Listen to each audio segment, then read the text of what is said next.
Hello and welcome to Thursday Morning Japan Expert Insights Room with Tim Sullivan and me, Maya Matsuoka. Today we're talking again with Ren Egawa, who is President and Chief Executive Officer of Rexcel Group LLC in the USA and President and Chief Executive Officer of Rexcel Nippon Company Ltd.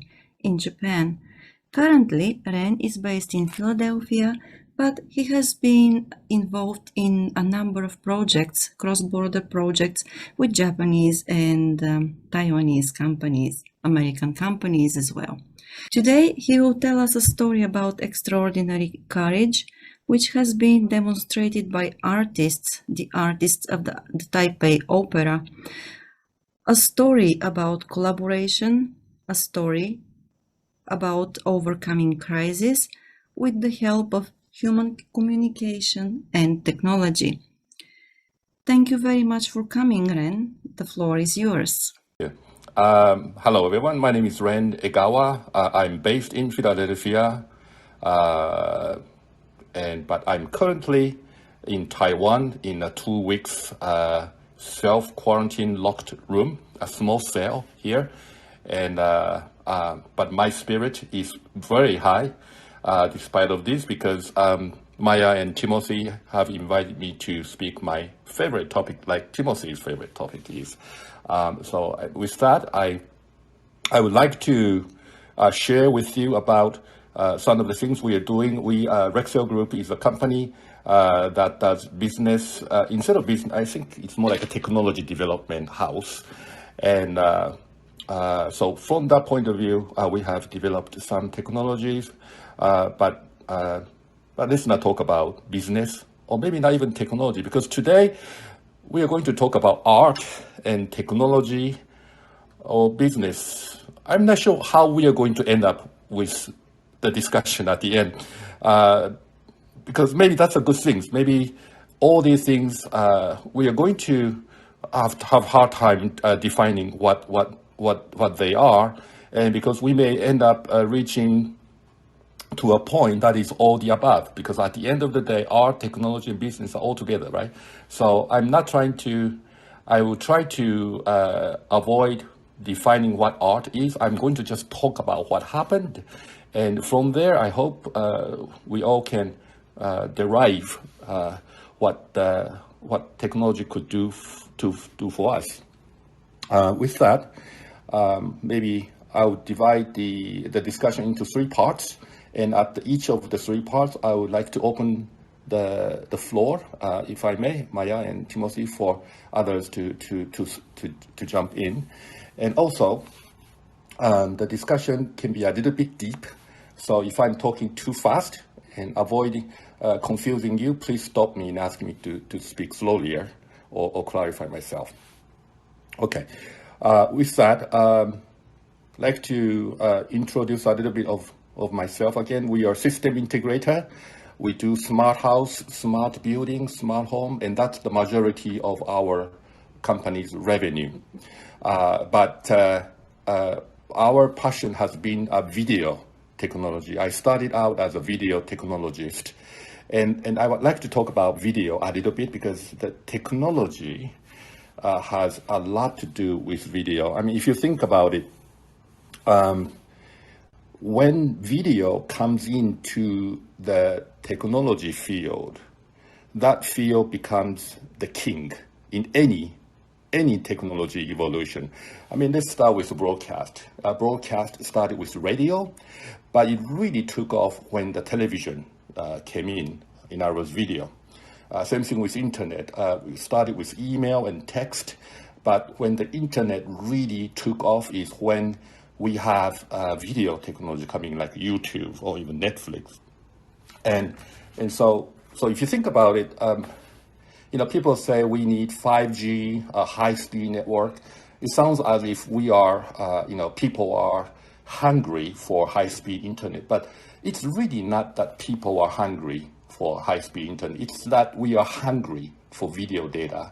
And so video data is driving many technology at the front. And I'm going to talk about video in the technology field today and what art can do together.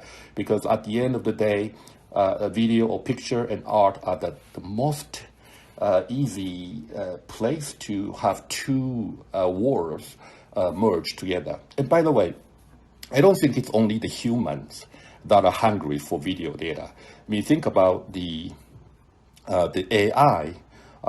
Even Google yesterday just announced a better search engine or tool that is video search tool. So you can use a video to search the other videos that you're looking for across different nations, even in different languages. So AI is also hungry for video data, and also not just AI, even automobiles, because as you may remember, before we have cars that can have a sensor. You know, if you approach someplace close to hit something, you're going to have a beepy sound. But the video technology allows the car to become autonomous driving technology. So I just want to emphasize the importance of video in any technology sectors in our society now. So with that, and I'd like to explain why, even though we are a smart city company, we continue to be involved in video, because we think video will eventually become a king in the smart technology industry as well, even though I don't think it's not there yet. Let's talk about the video technology in today's days, and specifically talk about live streaming. That's what we are doing. We started a live streaming business for the sports industry. To be honest, that's where the majority of the finance or money is. So naturally, we are attracted. We were asked to do something for the sports event, and the first success we came with was with the broadcasters in Japan, especially Fuji Television in Japan, with World Cup volleyball event, ultra low latency event. In other words, in the broadcast industry, the latency from the camera's lens to your device lens is about 3 to 5 seconds only for broadcast. But for internet, such as DAZN in Japan for the J League, it's about 30 to 60 seconds latency. So our technology was able to reduce that latency to about 3 to 5 seconds, just like broadcast latencies, even though we are using internet. So we are doing that, and we are also working with SoftBank. There's a technology called Live VR, and those are the things that we started to make our name a little bit one at a time. And maybe this is a good place to announce that because we are going to cover many areas, I have created a note.com site that you can see everything I'm saying here. For example, the Fuji Television ultra low latency event, and also the SoftBank Live VR. What the hell are Ren talking about? Well, you can click the links. You can see what I'm talking about. You just have to go to note.com, note.com, and there is a search field. You just type my name, Ren Egawa, in one word, RENEGAWA, and you can see the supplementary information for this room today. So, with the sports, that's fine. We are happy. But myself, being born in a rather musical family, and just like Timothy were talking about, see the artists suffering. So I have always wanted to see what our capabilities can do to help the artists. But the artists industry is very closed industry for us. We did not know how we can help them. So when out of an interesting connection, when Taiwan's national opera house and Taiwan's opera company called Taipei Opera Company have invited me to come to Taiwan to live stream a very historic performance. I jumped on it. That was March last year, And our employees were surprised because we were in a very busy project, and they were like, "shacho," which means CEO. I mean, where are you going in this very busy time? I said, well, this is a once a lifetime experience for me. I always wanted to get into the performing arts industry, so I'm gonna get on the plane literally next day to fly to Taiwan, so I can get ready with the live streaming. So I jumped on the planes, and I flew to Taiwan on and landed in Taiwan on March 17th last year. But what I can tell you now is I was not, I mean, I didn't know what I was about to get into. And that's when the drama was waiting to happen in front of me, which I really did not expect. And that's where I want to maybe spend a little bit of a time there. And hopefully that will be interesting to everybody. Would you like to ask any questions before I move on to the next, what happened after I landed in Taiwan? Right, we've got one candidate. Let me see. Subramania. Sorry, I hope I don't mispronounce your name. Hello, thank you for coming. You pronounced it right. This is Subramania from India. So I have a technology company. I have a startup on augmented reality and virtual reality. You may have heard of it recently. It's a futuristic technology that involves we deal with a lot of artists who are model makers, especially virtual model creators and graphic designers and all.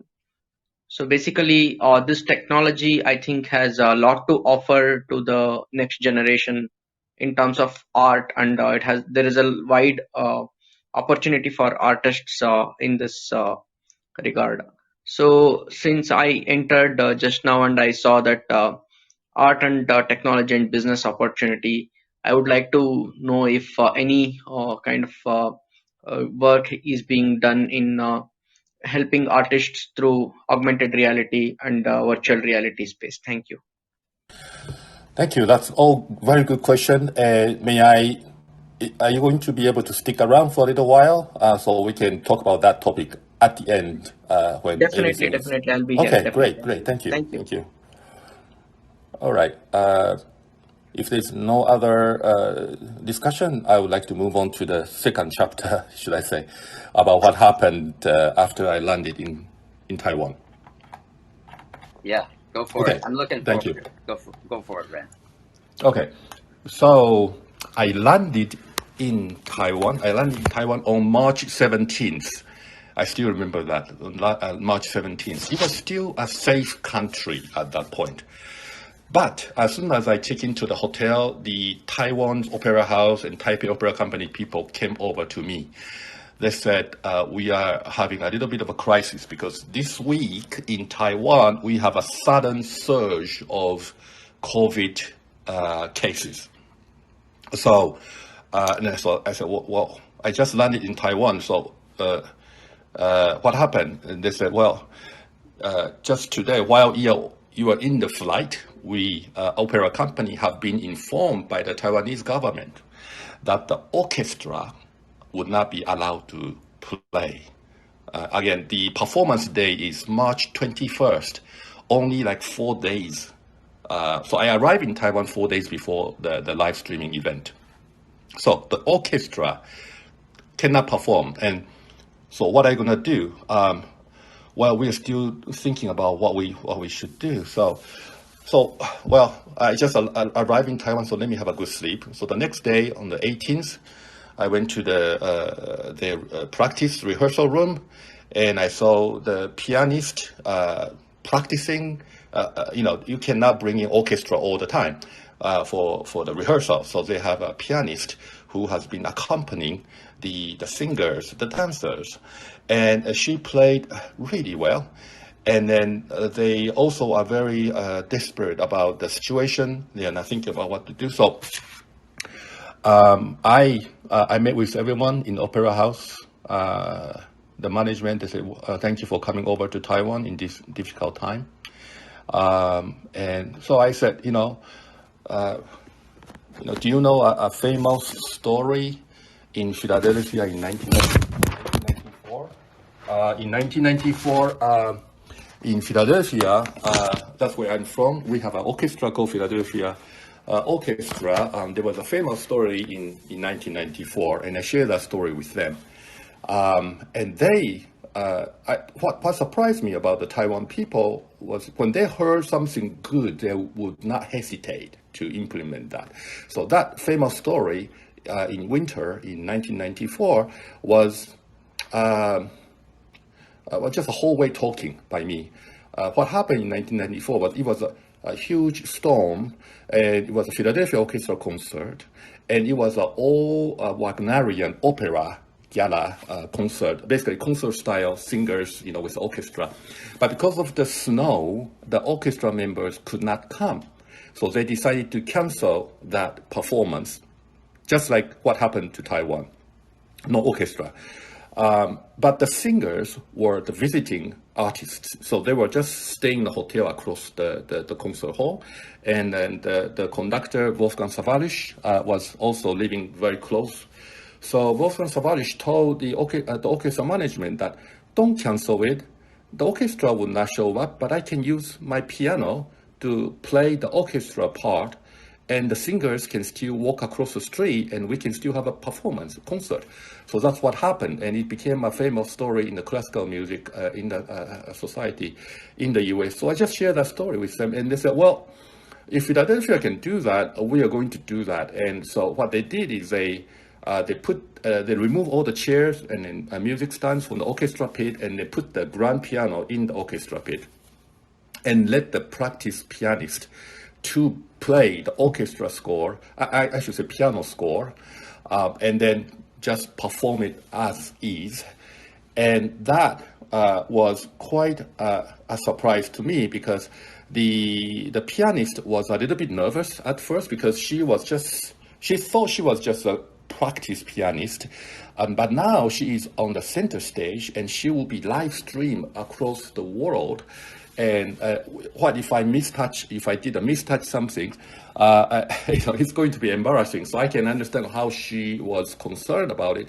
But I think it only took 2 or 3 minutes for her to get herself together, and it says, okay, I'll do this. And then that was quite a moving moment for me. Basically, as an engineer, I didn't know I was going to have the opportunity to witness the courageous decisions being made every minute after I arrived in Taiwan about how these artists were thinking, and how they make a decision. So what happened was the conductor, whose name is Maestro Dao, we call him Dao, D-A-U. His Chinese name is Zhen Daoxiong, and the pianist is I call her Lu Guantin. So they together go to the orchestra pit, and the conductor Dao still continues to conduct at her as if she is the whole orchestra herself. And in fact, the piano score, as you know, is not a representation of the entire orchestra score. So it's a smaller version with 2 hands, right? The Maestro Dao will tell her that in this piano score, here and there are actually a few missing notes from the trumpets, for example. So he would just add a few notes on top of the piano notes. And then she basically told him that I only have 4 hands. I only have 2 hands. I cannot play all these notes. But the Maestro Dao just told her, just make it happen. So she ended up made it happen, and that was just amazing. And a friend of mine in Tokyo who was listening to this live streaming of piano rehearsal asked me if there was 2 grand pianos in the orchestra pit, and I said, no, there's only 1 grand piano, and they were surprised. So that's how well they played, that's how well they executed, and this took place on March 20th instead of March 21st of the performance day, because it was cancelled. So they could only do rehearsal, and I live streamed the rehearsal image to everyone around the world. And that caught many people surprise, because this was Spanish opera, It was rarely performed, and even foreign, even Metropolitan Opera, I don't think they perform it ever. It's a composer by Spain called Manuel de Falla. In Japanese, we call it Faria. And it's a double bill. The first half is the ballet with very strong flamenco flavor. And then the second half is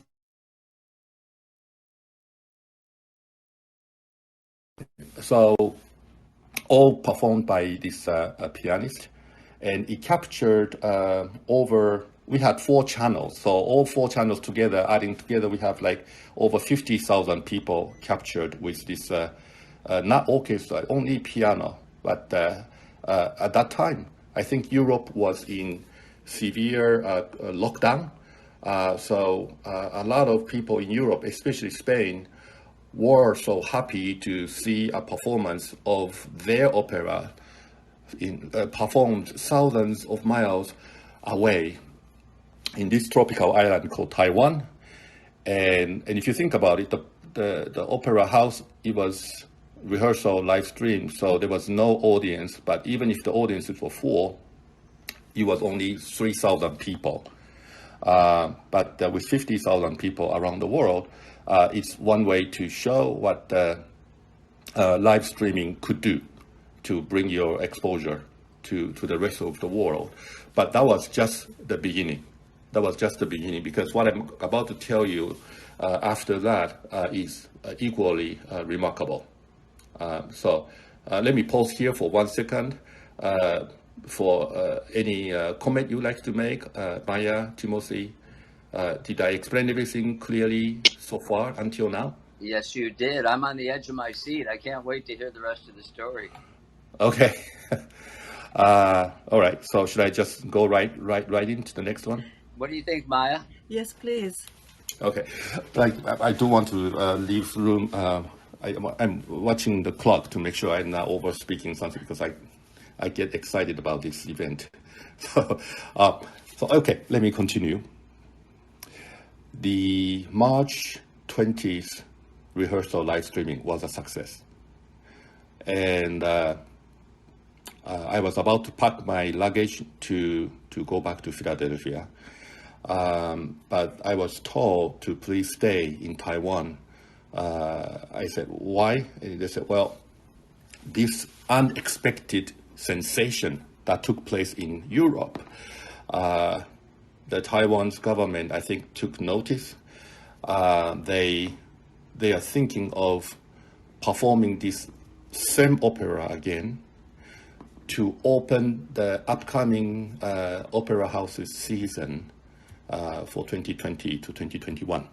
And the performance day is September the 26th, which is to open the opera house season, and they are going to perform this opera again, but this time with the full orchestra. Hopefully, the pandemic will be under control. And I said, oh, sure, I'll come back again. But they said, no, you cannot come back again, because once you leave, you cannot come back. I said, why? Actually, you didn't know this, Mr. Egawa, Ren-san. On March 19th, the country has shut down would not allow any foreigners to enter Taiwan.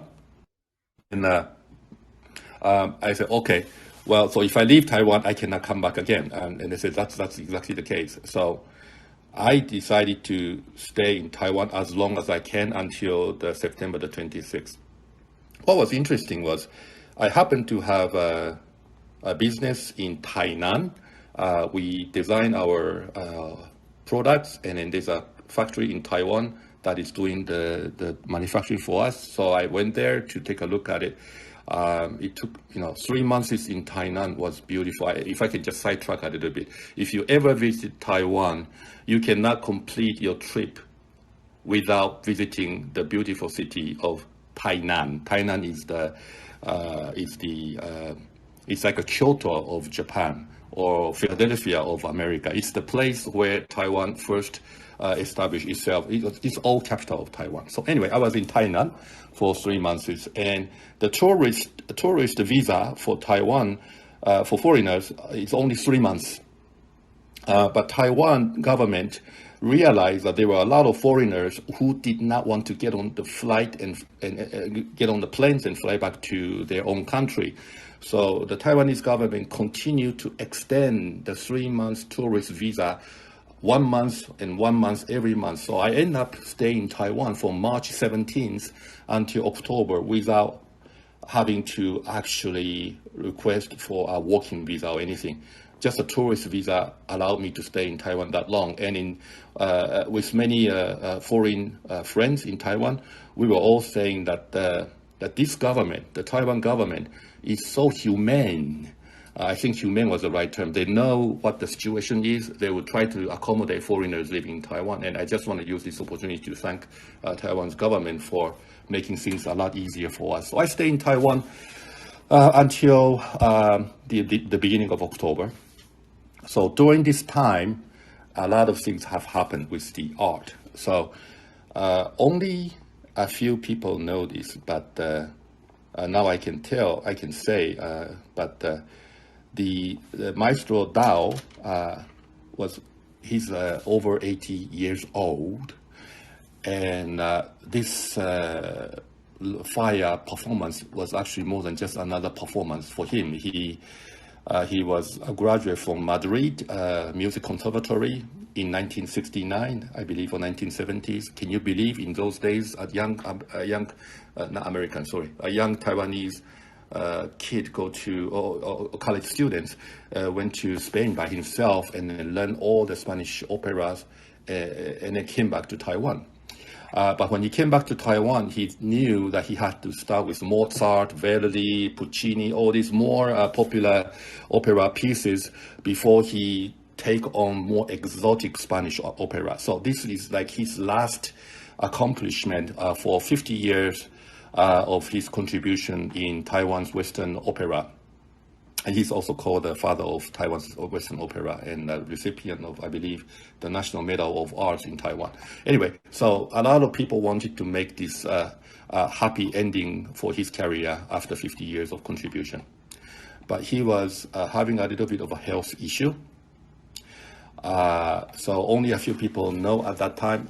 We do not think he was able to conduct for that September 26th Opera House season open. And so everyone was trying to use the so-called agents to find a foreign conductor to come to Taiwan, because there was no one they could find in Taiwan other than Maestro Dao, who really knows the Spanish music so much. But nobody wanted to fly to Taiwan. And so I said to them, maybe I can help because I'm from Philadelphia. I know the music director of Opera Philadelphia. Maybe he knows somebody who may be able to help. And Opera Philadelphia Company's music director is Maestro Corrado Rovaris.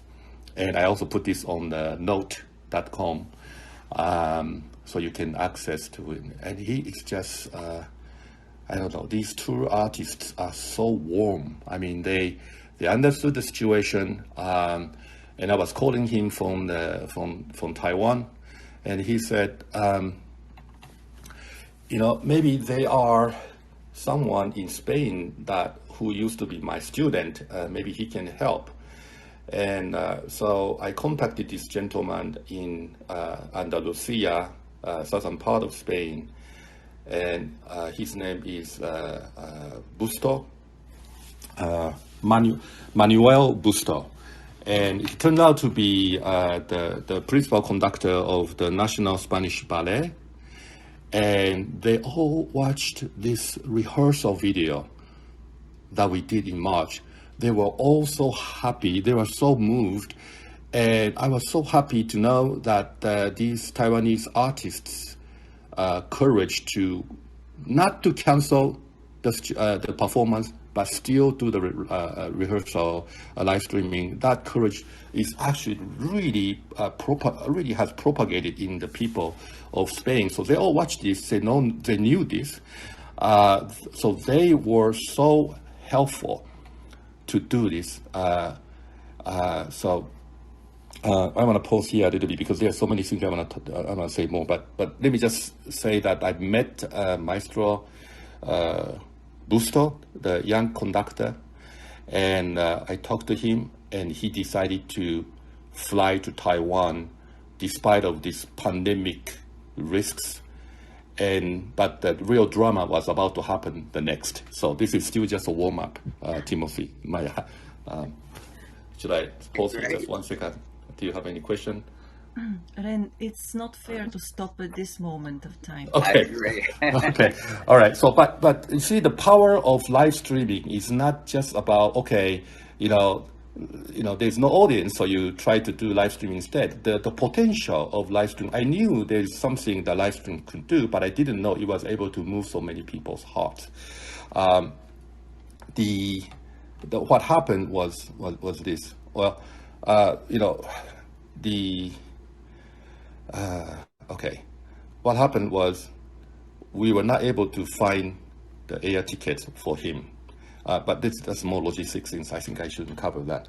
The real problem was that for the March performance to start, Maestro Busto needs to fly from Andalusia to Taipei at the beginning of August, because he needed to be locked into a hotel just like I am now for 2 weeks. So suddenly he had some commitment to perform in Spain at the beginning of August. So he had to cancel those. But those are also very important performances. So he was struggling to decide whether he should say no to them or should say no to me, to Taiwan. But at the end, he watched the video once again, and then again, this is another place where technology did help a little bit. He watched the video again and again, and I think Maestro Busto decided that, okay, my home country, Spain, our hero, the composer, Fire, how often can this be performed in Asia? And this is an Asian premiere, by the way. The first ballet, the El Amor Brujo, is never performed in a full stage in any part of Asia. The second part, the opera, the La Vida Breve, which was performed in Japan much earlier, I think in 1950s, but together as a double bill was never performed. So he decided to say no to his commitment. It's like scratching the contract he had with the Spanish theater and Spanish orchestra, and I thought I had to call them to thank them. So I talked to the Sevilla's Sinfonica, and also the theater manager, Maestranza Theater, and I talked to them. I said, thank you very much for letting Maestro Busto to fly to Taiwan. I mean, if these people wanted to play hardballs, would not let him go, I don't think this miracle would have happened, right? So I really thank them. And what happened is then they sent me 2 letters to congratulate Taiwan's premiere of their performances.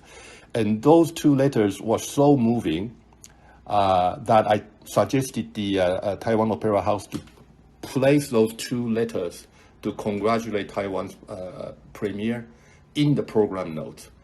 And I took a picture of those 2 letters, and I also put them on the note.com, so you can see for yourself. It's really, I think it's the sincerity of human beings at the best.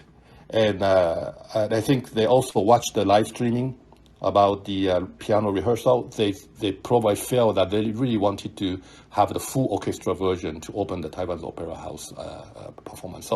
So those are the 2 one of the most moving moments for me. So with those 2 organizations allowing Maestro Busto to tear up the contract and fly to Taiwan, and the flight was very difficult to find. They were all canceled, but But interesting enough, there was an airline that was flying from Madrid to Taiwan through Istanbul. Yes, Turkish Airlines. I don't know why the Turkish Airlines were flying from Spain to Taiwan. So, but I also attached a photo in the note. This Turkish Airlines happiness probably has nothing to do with art or technology, but I still want to thank Turkish Airlines for doing this, flying to Taiwan in those difficult days. And then the photo on the note.com, you will see that all the airlines said cancels, and only Turkish Airlines shows it's flying. I don't know. This reminds me, a lot of Japanese people thank Turkish Airlines when the there was Iraq-Iran war, and then a lot of Japanese residents were stranded in Iran, Tehran, who cannot fly out, and the Turkish Airlines came to rescue them. This is a famous story in Japan, and I share that story, share that feeling, but I have an extra feeling because I have this Turkish Airlines flying for Maestro booster from Spain to Taiwan. So anyway, that I took a little sidetrack there, but what happened is so what happened was this when he arrived, he brought a very interesting gift for us. He said before he flew to Taiwan, he stopped by the composer Manuel de Falla's house just to tell him that I'm going to go to Taiwan now. Your music is going to be played in Asia. And he found a little stone that came off from the wall of the composer's house. So he picked up the stone and he carried the stone from Spain to Taiwan. And then he used that, so he gave that stone to the artists in Taiwan to say thank you for your efforts. And that picture is also placed on the note.com. You can take a look at it. So I really think this success was blessed by many people, maybe including the composer himself, because that's stone, and that's probably just my theory. But I must say, again, because of the live stream, many people were able to see these courageous artists in Taiwan. The person that I probably want to thank the most is a lady called Elena Garcia de Paredes. She is the Director General of Falla's Museum in Granada, Spain. That museum has all these Falla's great compositions and his historic things. She is the great-grandniece of the composer himself.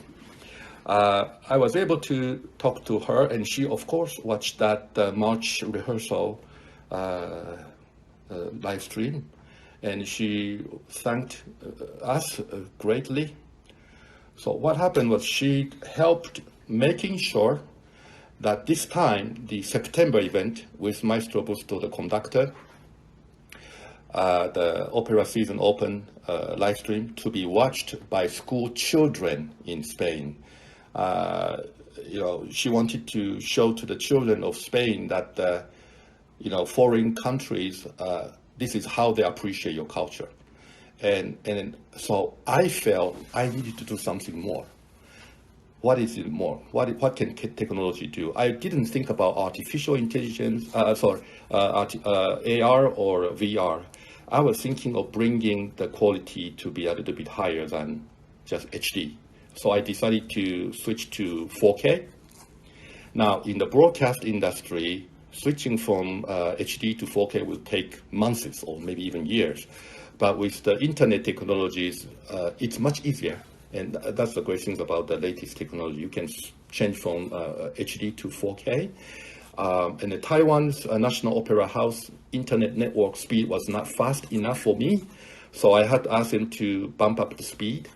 And they changed the speed almost in a week. And so I maybe this is all about Taiwan. I mean, they move so quickly. I feel like I was not working with our theater managers. I was working with a Silicon Valley startup company. That's how I felt when I was in Taiwan's Opera House.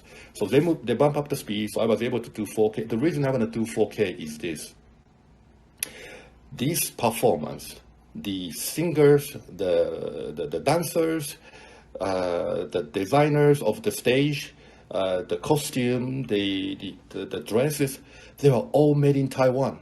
That's amazing. I mean, that's just amazing because most of the like in Japan, when we do operas, we may invite Metropolitan Opera from New York or maybe La Scala from Italy.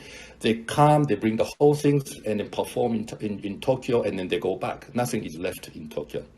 But the way Taiwan did, and especially Maestro Dao, he actually sent the stage designer and then also the costume, the clothes designers to Andalusia, to Spain, and have them lived with the gypsy people for 2 months, and they came back to Taiwan. So they did everything handmade clothes. They all looked like very Spanish traditional clothes, and I felt I needed to use technology to show this to the audience in Spain, to kind of paying a tribute to these designers in Taiwan. So it's all made in Taiwan. Totally made in Taiwan. And so I did 4K for that purpose. And Elena appreciated that. So she wanted all the children, school children, to watch it. I think they set up some, maybe in the gym or something. So each performance, each live stream were watched by maybe tens or maybe 100 school children. Then we run into problem again. The copyright. We didn't expect there were some people still claiming that they have the copyright of this, because we became famous. We suddenly became famous. We were in the Spain's newspaper, all the newspapers about this. Taiwan's going to perform this to open their national season opera season opening, and so once you become famous, you are targeted, right? So we were told you have to pay this much money to perform his music, blah blah blah, and I was not sure how we can go through this because there was no budget for that. That's expensive. Who came to rescue us? Elena, the great grandniece of the composer herself. She was in Spain working diligently to convince these self-claimed copyright owners that let Taiwan make this happen. Don't interrupt them. So that was just so moving to me. I could not thank her enough. And I never met her, obviously, but through the just like Clubhouse, I never met Maya, I never met you, Timothy, but the voice communication can deliver a lot of things. And then with the live streaming, with video, that became really powerful. And I think that March dress rehearsal really moved a lot of people's heart. About this media's coverage in Spain, I have put all those things on the note.com. Again, for those people who joined this room late, just go to note.com and then there's a little search icon. Just click that and type my name, Ren Egawa, one word, and you can see this supplementary information, the website, the YouTube, the video. You can enjoy that. So one of the things that was most interesting to me, the picture that I put on the note.com, is really not for, it's really for my other friend, Timothy Langley, in the audience, because one day I woke up in the morning, my friend in Spain called me and says, Ren, you are on the top news of the National Public Radio in Spain. And there are two pictures on the top news. One is this Faya's performance in Asia. That's one picture. And the next picture, the picture next to it, is Mr. Suga just became the new Prime Minister of Japan. So it's interesting that we have a top news in Spain with these two pictures together. So I consider that a privilege with Mr. Suga's face next to this Taiwan's performance in the Opera House. And that picture is there for you to enjoy, Timothy Langley, if you can hear me down there. And so now then, What else? Japan's Nikkei also covered the news. Let's see. And then the performance in April the 26th was a major success. And I put up the video on the note.com for you to enjoy the both operas, and I bookmarked the same scene. So you can actually click that to see the highlight. One with the piano rehearsal version in March, another one with the full orchestra conducted by Maestro Bustos. We also noticed, we also wanted to do an experiment because I find that the dancers' facial expression is so good. There are so many emotion in their facial expression. How do you capture every single sweat coming out of their face? You cannot just have a full screen, right? So we use 4 HD, and then each camera, 4 HD cameras, will be focusing on the dancer's face. And we combine that into one 4K video and transmit that as a 4K video. As you know, 4K is really 4 HD data. So we did an experiment of that, and some people liked it, some people didn't like it because they think there's just too much information for the brain to process. But you will be the judge, and you can click that, you can see whether you like it or not, and I will appreciate your feedback on that as well. So that's what I put on the note as well. So I think how to use video technology to bring the best out of the theater, I think we are all still learning, but I hope this note.com's links will offer some food for thought, and I would really appreciate your feedback. And then the next chapter is about what's next, but here I think I should stop and will appreciate your feedback. Ren, thank you very much for all the links you put out there. Thank you for sending them to me the other day. When I was watching, the ballet first and then, the opera, I was moved by, exactly the expressions, and I had no idea that there was so much technology and so much innovation involved, in showing all those things on screen. So it's just, listening to you now made things so much deeper for me personally. So I'm going to watch those performances once again so that I can enjoy them even more. Thank you.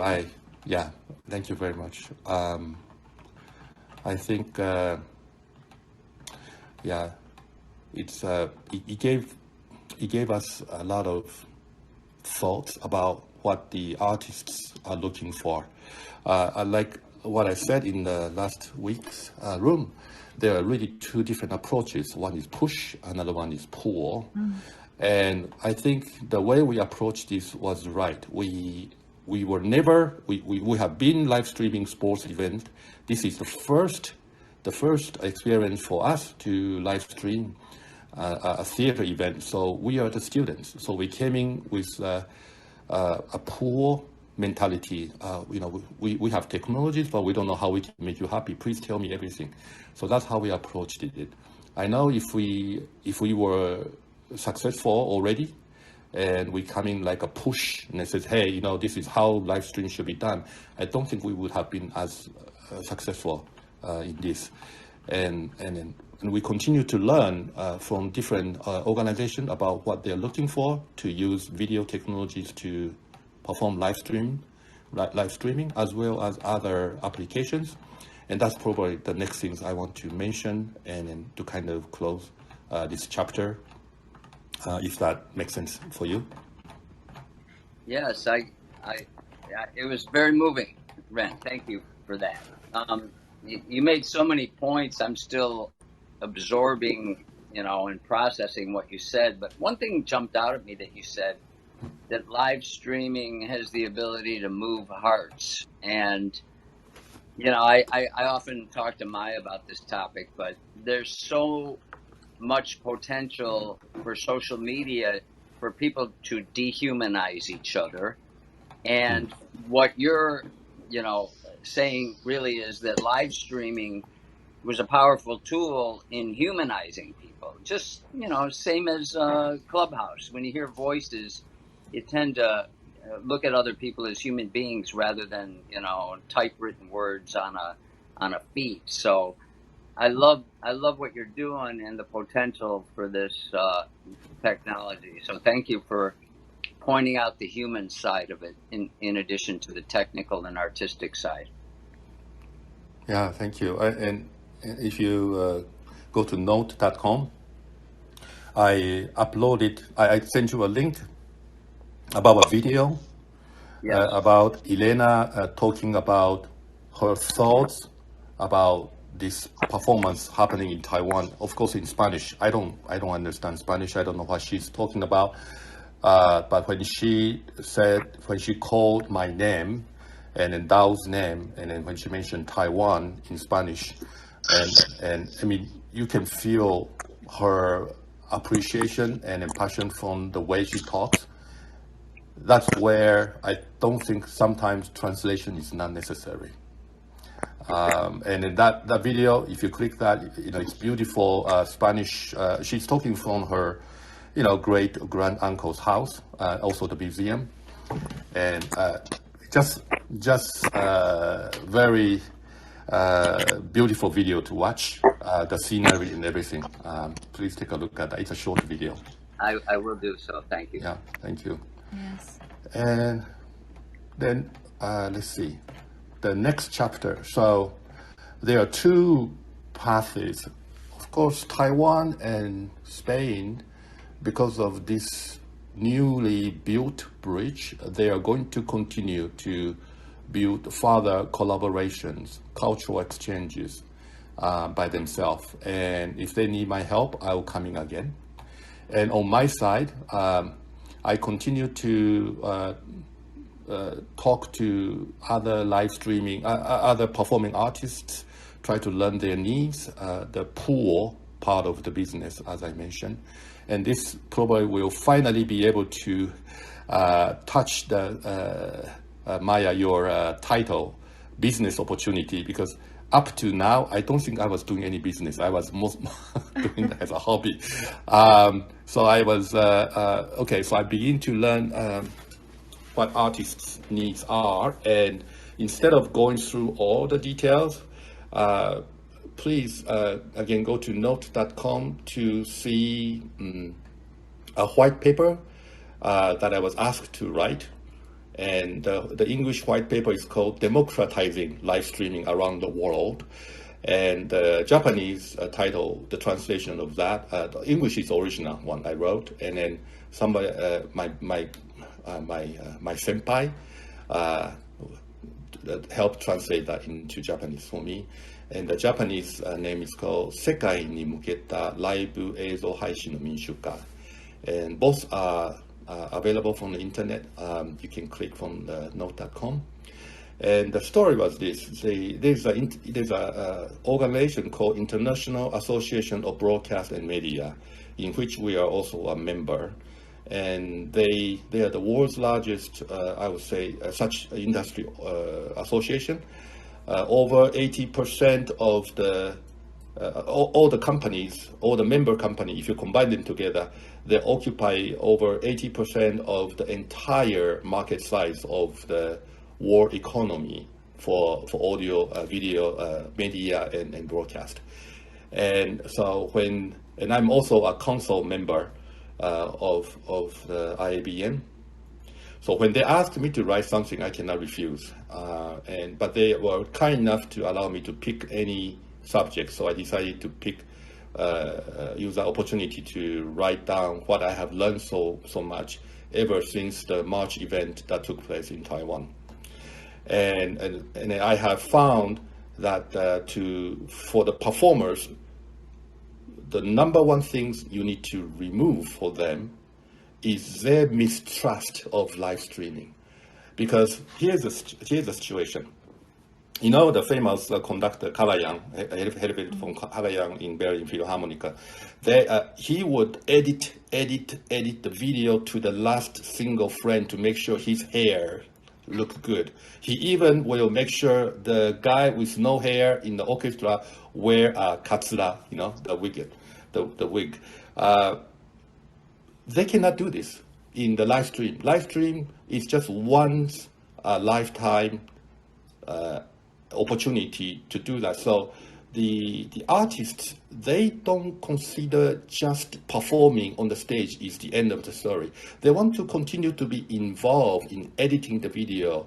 In other words, they want to be able to have the control of the entire process of the quality until the things hits the internet.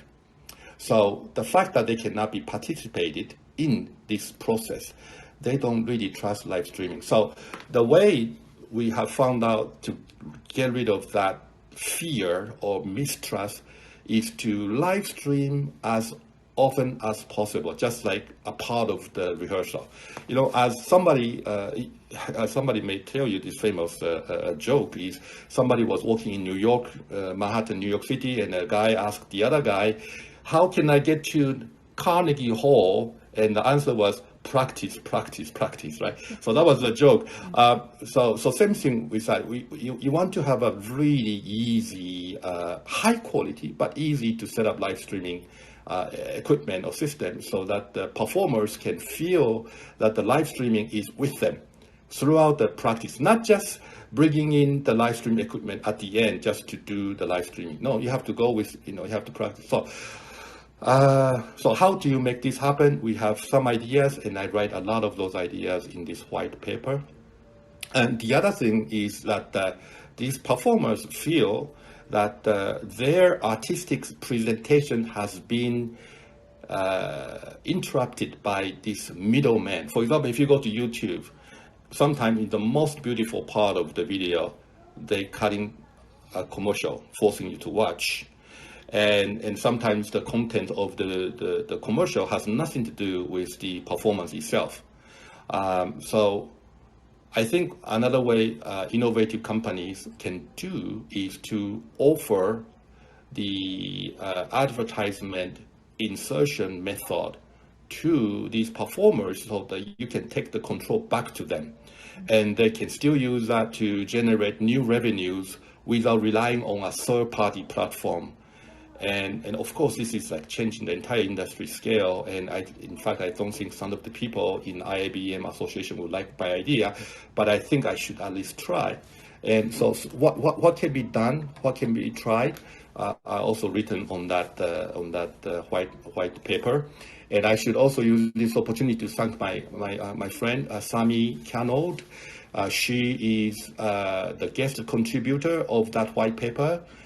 She is the director in the Broadway musical scenes in New York. She's actually the director in Forbes magazine's 30 under 30, meaning the 30 most distinguished artists under 30 years old in Hollywood entertainment. And she was also the director of the Evita. What was that? Madonna was also the original actor in that musical. She revised that. She was also I don't know how to pronounce French. In Japanese, we call it Shiruku do Soleil. She's the creative director of that. And she shared a lot of her thoughts about why live streaming is not really there yet. You guys need to work harder for us, Ren. She made those comments, and that was so useful for us. So insightful, and I put that in the white paper as well. So if you're interested in these kind of things, please take a look at the white paper. So we continue to try to build new technologies from their point of view and see if we can really change the live streaming around the world and democratizing it. And because we all stand for something, right? Not just money. So that's what we stand for, and we hope we can eventually make some money, business, Maya, someday. But right now we are still just following our dream, and hopefully someday this can happen. Yeah. But the potential is there. Technology. The potential is there. It's fascinating, and Ren, it just brings back, the question. Yes, which we had in the beginning of this room.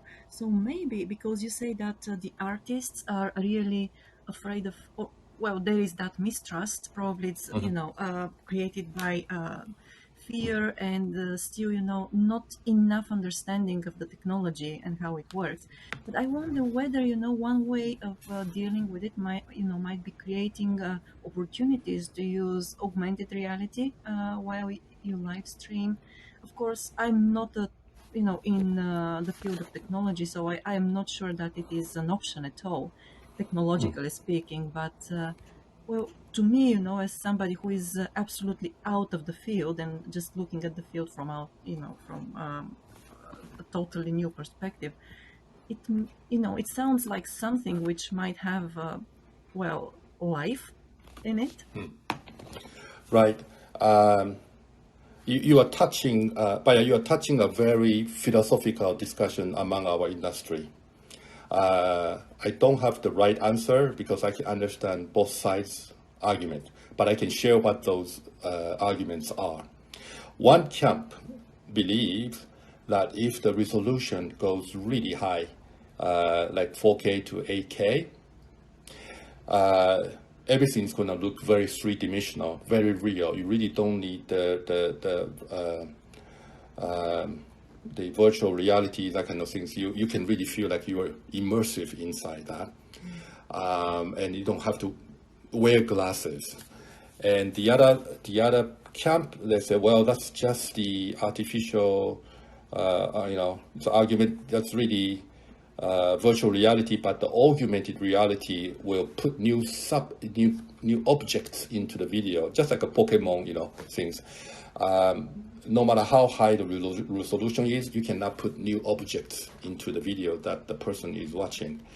And then you suddenly open a can of worms about whether or not you should mess with the video. In our industry, we have something called eo yogosu. For example, in the broadcast industry, one of the reasons it didn't really catch the smart TV. Unlike smartphone, smart TV didn't really catch the trend.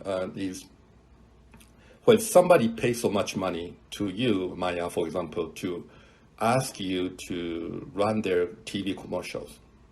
They want to make sure that TV commercial is is not messed with. So if you have a smart TV, you may have some icons or other things on the screen, right? Yeah.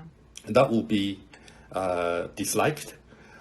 So the purists will always want the video to be the video itself without augmented objects to make it happen. And then the proponent thinks that augmented reality would allow them to open new opportunities for new application. That I also understand. So, but that also opens up a lot of interesting things, as you know. I think Timothy Langley may agree with me that we have a huge political issue of the deep fake technology to make, let's say, Suga-san say something that he didn't say, but it looks like he was saying it, Right. So that danger risks is getting more attention than applying that technology for the artist's sake. Yeah. It comes down eventually, at least at this point of time, it looks like it comes down to authenticity and augmented reality. Like, well, the fear that the augmented reality will not present the authentic state of things. But yeah, there are a lot of ethical issues. I can see, it's like a Pandora box, which Yes. And yeah, if I'm not sure if my topic today was useful or not, but if anything that you noticed that was useful, please come up to the stage. Fabian, hi. And I enjoy this kind of discussion, so I really appreciate if you could come up and share your ideas because I'm still learning. Thank you. So Fabian, good morning. Yeah, good morning, everybody. And Good morning, Fabian. thank you for raising your hand. Please let us know what your thoughts are on this. Yeah, thank you, Ren, for the story. It's really nice to see how practical application of shorten over with live and broadband and everything put together to do a nice result. I was interested to see. I think Maya was talking about AR, and you talked about the dichotomy between higher quality and more data, like added data on the feed. I think, in my experience, we are going towards both. Like the virtual headsets are becoming more and more powerful, and currently the resolution is still not so great, but I think very soon we will be able to see some maybe 4K field on VR headset, on AR headset, and then it's just going to be about adding some new data, adding some things. And what Maya was saying about authenticity, I think we haven't talked yet about blockchain use for authentifying. I mean, making sure that people can trust and registering the data as original and not being altered in any way. So maybe that's something we can also see in the future. Some kind of, we talk about NFT a lot to identify digital product, but we can imagine that the live stream could be also tagged and identified as being original and not being tampered in any way. So that's maybe somewhere we're gonna head to, and I'm interested to see where you see the future of this kind of technology. Yeah, the authentication NFT is certainly one way to look at it, but also there's the copy protection itself is I think in our industry will be the first things that needs to be resolved. I give you an example. Even if we can protect end to end to make sure even people coming in from the strange VPN, the country that they are not supposed to watch this, they're watching it. We can all prevent that. But at the end of the day, some people are going to use camcorder and then videotape it and then upload that on the YouTube. And how do you prevent these kind of things happening? Because it's not digital data to begin with, so it's kind of hard to do a fingerprint method to detect the copied contents. That unfortunately will continue to evolve, and I think our industry is focusing on that a little bit more. But I think eventually we have to deal with the NFT and the authenticity of the real contents or not. If that answers your question, Fabian. Yeah, that's an interesting point. So you're seeing more like a revenue issue. Do you think that people copying like piracy is more an issue on live stream data? Yeah. So for live streaming, we will make sure that, for example, some people use PC and they will have HDMI out to a big screen TV to enjoy it. And we have to make sure that the big screen TV and the PC have HDCP compliant devices so they can do this legally. Otherwise, people can hijack the crystal clear. We don't want the artist's performance to be stolen, right? Obviously. So those are the kind of copy protection, and also copy protection, which means encryption, decryption, but also the DRM, the digital right management. Who has the right to watch what? Those two things go hand in hand, right? And those are still, I think, evolving. It's a cat and mouse game. That's where we are focusing on a lot. And the deep fake is a different issue at a different level for us at this point. I see. Thank you very much. Thank you, Ren. Thank you, Fabian. And we've got Subramania once again on stage. Thank you. So I would just like to share my thoughts on live streaming and the augmented reality and the stage that is there. It's just my views for me being in this industry from past few years and working on my own startup. So basically, the future of augmented reality and virtual reality in streaming space is, I think, is 50-50. That is like you have one side where you have everything that people will be actually switching for from smartphone to the glasses, from PC would actually be converted to glasses, and people would be going in that direction where everything will actually be augmented reality in that space. The other space is the field may not actually pick up so much, and it would be one more 3D TV which didn't pick up. So the both sides of the coin are actually equally plausible, because we don't know what would the market really adopt for. I think more than the uh, technology, what can help the augmented reality streaming in the future is, I think, the 5G technology. Since there will be 5G technology, the streaming speed for common people will not be a problem. People will actually switch for 5G, and the speed will be good. And there are headsets which prove the high resolution to kind of deliver that kind of a quality. But what is more important is whether the general public actually adopt to this technology. Like if you have a stream, if even if you have a streaming platform for augmented reality headsets, and people are not really using the augmented reality glasses, I think the future will not be so bright on that side. It depends on how much people will actually like the augmented technology. uh, More than the streaming platform, what would take the augmented reality technology ahead is the interaction possibilities. That in streaming you don't have much interaction, but if people find some applications where the interaction with the technology match helps much, and those kind of 3D interactions would push the field. But if you look at the tech giants like Apple, of Microsoft, and then even there are glasses like Nreal which are already there in the market, which are in augmented reality technologies. And even in India there is Geo glasses which are coming up. If you see these big giants actually jumping into the field, you would actually feel that they would have done their market analysis, uh, and they are very pretty positive about the technology that they would bring such a quality. But then again, what would answer the whole question is whether most of the people would like to buy it because of the applications or the use cases that it promise. So I would still actually a little speculative about the technology, also kind of optimistic about it. Thank you very Yeah. much. Thank you, Sabraman, for your feedback.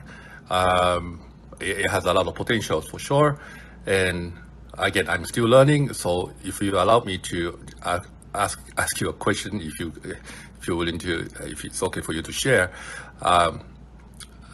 would you say, would you say Pokemon Go is the single most successful augmented reality for consumers so far?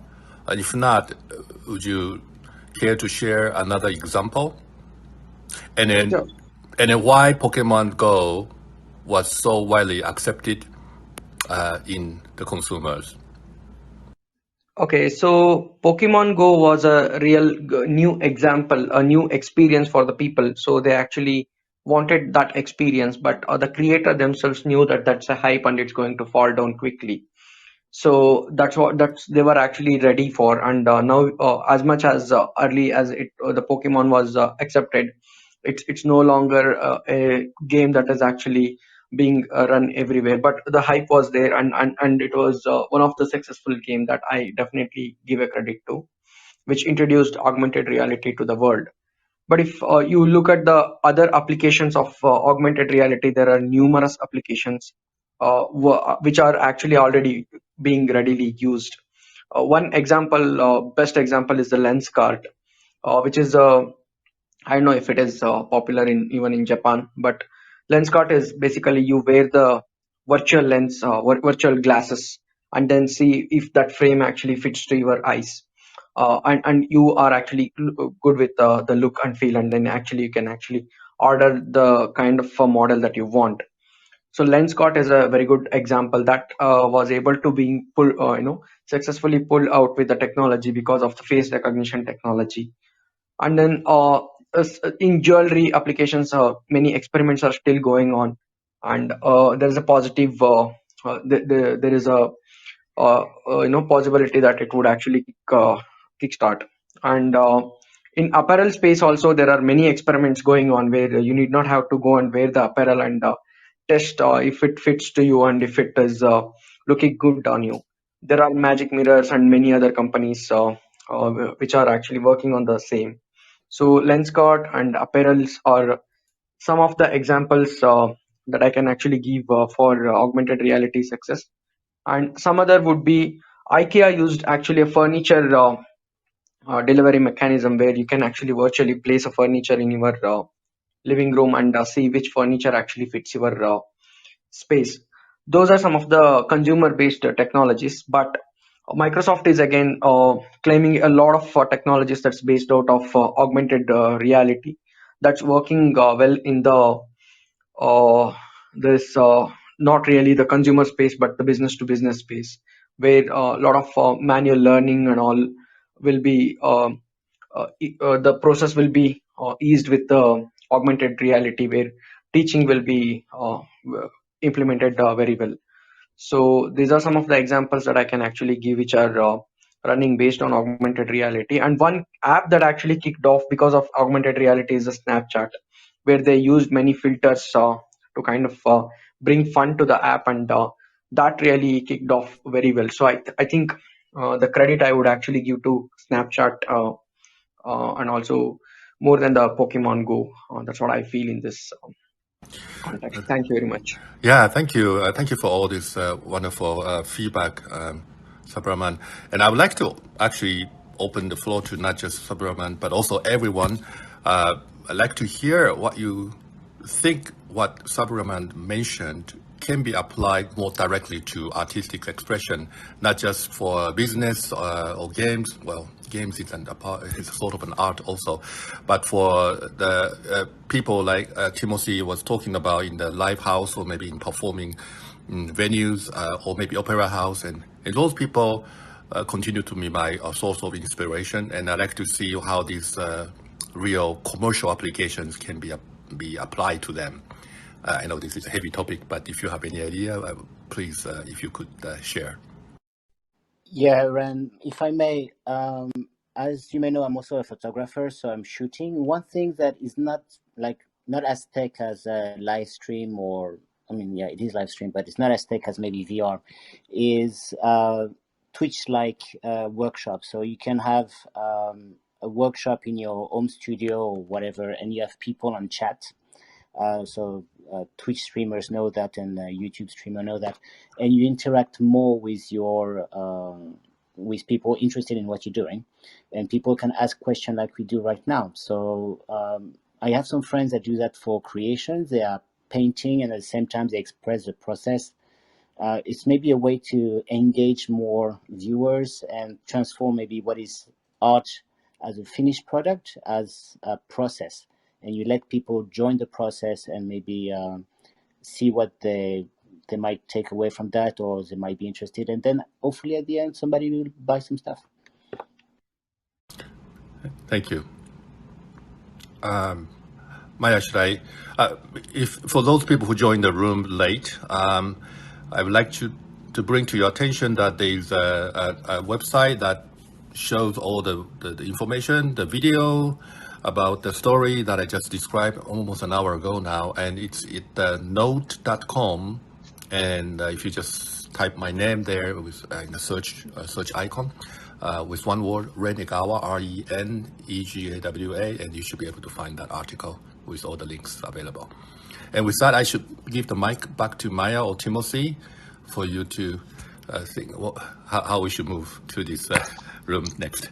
Well, Thilo has been waiting patiently. Welcome on stage, Thilo. Thank you for. Good morning. Can you hear me? Yes, I can hear you. Okay. I just wanted to chime in on the previous discussion with where technology is heading. And as I see it, I mean, when I came to Japan 30 years ago, like in the early stages, they had headsets like Olympus for viewing TV and all that stuff. And Yeah, those disappeared pretty quickly, and then like 20 years later, they had 3D technology for TV sets and all the 3D headsets, and these disappeared pretty quickly too because.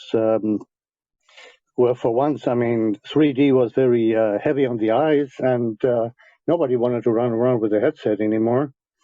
So with the AR and VR thing, at the moment, the developments I'm seeing with headset technologies, no matter how exciting it is, but except for home use, and people will probably get pretty tired of that too, I don't see headsets penetrating the market. What I see is more what they were trying with 3D technology on screens. So with AR and VR, so in future, smartphones will probably have much smarter screens to give the idea or simulation of AR technology built in. And again, if you look at the Pokemon thing, that has been very successful because it was very simple, and you didn't need they need a headset for that too. But it wore off pretty soon, and everybody who has been probably copycatting that been never been that successful in reaping the benefits. So yeah, I think as much as I like the technology, it's very limited in future to where it's being applied. And for the smartphone screens, I don't see it happening yet. Probably down 3 or 5 years down the road, it's going to be more in mass production, and VR will be probably more a thing for the masses. But at the moment, it's probably more for like gimmicks. Yeah, out and over. Thank you, Tilo. You're welcome. Yes, thank you for that. It's really interesting how things have developed during the past 30 years, and it seems like that at the end of the day, that development will speed up. It has actually sped up a lot during the pandemic, and the pace at which we see new technologies develop and penetrate the market, and also business will be much faster from now on. It's interesting how nowadays a lot of startups in the tech field actually start from solving very small problems, and they grow from there basically. And it's interesting because that approach actually brings a lot of diversity in the business field, on the business scene. And some of those startups, they never grow, they just disappear, but some of them eventually make it beyond the first year, and then the next 5 years, and they grow into giants we've got, I mean, giants like Google, let's say, or probably Clubhouse, and so on. So we'll see what happens, of course, but there is a lot of field for development, a lot of potential for growth. And we've got also Ted. Welcome on Sure. stage. Yeah. Thank you. So just my kind of a layman's view. I heard I joined pretty late, so I only heard a little bit. What in my mind, the tech and art combined, really technology can be, in my mind, could be a media, which kind of like a TV, television, like a screen, like that can showcase existing art forms or spread the knowledge and understanding of the existing art, whether it's replay a concert or showing an art on TV, a piece of art on TV. But there's also, technology is a way to transmit information, that to help spread the information, and certainly art as anything can be benefit from it.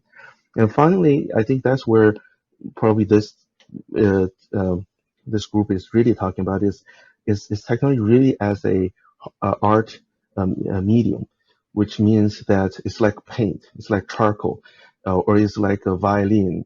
It's an instrument that you build art on top, and then that kind of art is not necessarily you have to map to a traditional form, whether it's a visual art or like a musical, like a by sound. So, and also people talk about 3D augmented reality, but bottom line is we have to make technology as a medium much easier accessible to artists. Because I know some artists, I was talking to them. I'm not an artist myself. I only did a little bit of photography and drawing myself. But I think I see some of them, even like a photographers, not using digital camera, go back to film, or some even go back to the silver with the glass, the really old-fashioned glass with the silver medium, and they do the old process doing that. And then the question is, why do they do that? I think that's because art carries a feeling, carries a also is artist's expression. So it's not necessarily that the tech can replace some of these. But I think, and also, people using different paint, using watercolor, they can explore different type of paint. I think technology, if you want to really being being really part of art, we have to make technology really ubiquitous and very easy to access to the artists. So that people really don't know about technology. Really, people can view technology just as not something they can utilize. And that's where I think where probably Apple did a lot of good work. Make a lot of artists actually use the Apple computer to do traditional medium kind of a work. But I think the Pokemon is also a good example of of uh, of putting something new onto a ubiquitous ubiquitous kind of form, which is a cell phone. Everybody has it. Everybody know how to use a cell phone, and I think that's really important. Certainly, inventing new things is good, but we have to make sure the technology is easy, is accessible, and it has no barriers basically to human. Thanks. Yeah, Maya, if I may chime Yes, in, please do. thank you. I mean, Ted, I mean, what you said, I I totally get it. I totally feel the same way. Is the technology a violin or a pen, right? That's really the question. And if I can share with you my approach, we always want to make sure whatever we do will bring more audience to the live performance, bring in more visitors to the museums. We are not trying to, we shouldn't, as a technologist, we shouldn't be so arrogant to think that we can replace the live experience, because that, I don't think, can be replaced with technology. With that approach, I also want to highlight one point, some food for thought.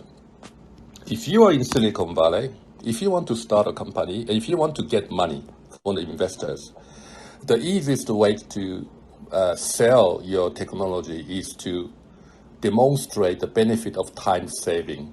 For example, if a technology that a cashier today would take 5 seconds to type in or register the product of the customer through the cashier line, and if you have a new technology to lower that from 5 seconds to 1 second, I guarantee you that you're going to have a lot of investors, because the technology's benefit is measured by how much time you can save. And that's a little bit unfortunate, because if you want to apply the technology to art, that may not be the necessary way to measure how technology is beneficial to the artist industry. And that's where I think Ted's point is really actually touching, and that's what we need to all think about. Andrew Carnegie said, he said that technology is literature and art and music, I believe. Those four things are all eventually going to converge. And I think that's what we are talking about here, right? After all, Timothy and Maya, what do you think? Yes, indeed. Okay. No, these are all out of the box ideas. My mind is blown. Does anyone have anything to add to this? Ren, do you have anything to add, or Maya, or anyone on stage? I just want to thank you for offering this space to talk about this almost humanity subject, right? After all, and so thank you very much, Timothy and Maya, for inviting me to this room. It's my And pleasure. I had so much thank you. fun. Thank you. And I think Angie just came up to the stage. Maya? Yes. Welcome, Welcome, Angie. Angie. Hi. I'm from Taiwan. I come up here to say hi, Ren. Welcome to Taiwan again. And Okay. I just like the story you just shared to everybody. And can I just give a very brief introduction about the man you mentioned about the Dao, Zhen Daoxiong? He was born at the end of World War II, and he was a professional vocalist. And now he is a great opera director in Taiwan. We Taiwanese people call him as the father of Taiwanese opera. He dedicates his life to promote Taiwan's arts and culture. So we consider him as the treasure of Taiwan. So I'm just thinking, oh wow, what a great opportunity that you have met him a few months ago. Yeah, so just want to show my appreciation to Ren and what you have done to Taiwan. It was just so great. Yeah, thank you. So, thank you very much. I just want to invite Yeah. everybody on stage to say a few words before we end the room. Ren, starting with you. Yes, thank you, Maya. I forgot to mention just one quick thing on the note.com website. I I posted a message from Albert Einstein. Timothy, I promised you that I was going to tell you this the other day. The Albert Einstein's quote was mentioned during this very challenging time in Taiwan. I think it was on the dinner time. I just mentioned these three rules of work, and they loved it. The three rules of work is very interesting. It's the first rule is out of clutter, simplicity. Rule number two is from discord, find harmony. And the third one is in the middle of difficulty lies opportunity. And Professor Dao loved that third one especially. He thought this COVID pandemic situation is going to give him new opportunity in the middle of difficulty. So in the video conference, there was a video conference, a press conference video that I was there. It was quite moving. And I uploaded. I also give the link on that note.com. You can feel the pressure of these artists in the most difficult situation.